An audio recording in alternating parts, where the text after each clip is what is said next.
oftentimes in programming, we want to actually repeat a process multiple times. And for those situations, there is the for loop. It's a very common tool in almost every language, and of course, Java has it as well. So let's say I have this array of ints, and I want to take each one of these particular numbers and convert them to a percentage for test scores. Well, I can use a for loop to repeat the process for each element. So the way the for loop works is you type for, and the first thing you need to do is you need to have an iterator. This will be a variable that will kind of keep track of how many loops we're going to go over. So I'm just going to say int I, and I'm going to say its starting condition is at 0. What I want it to do is I want it to increment slowly, and we're going to use I to represent where in this particular int array we are. So I want to do that until I get to the end of the array. Well, the second part of a for loop is where you describe the condition that will be tested for it to successfully loop over again.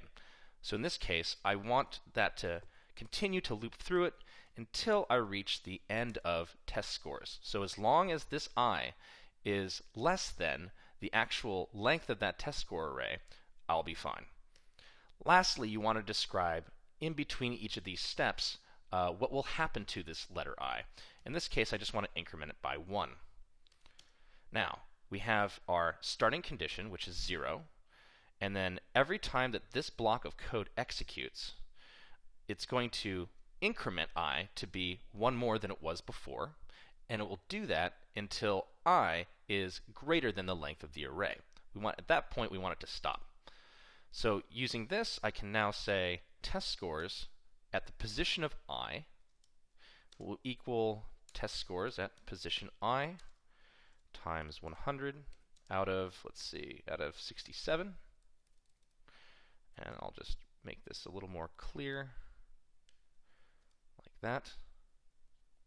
Okay, so now what's going to happen is the first time this block of code executes, I, which is equal to 0, will be test scores 0, so element 57, and then it will run that code.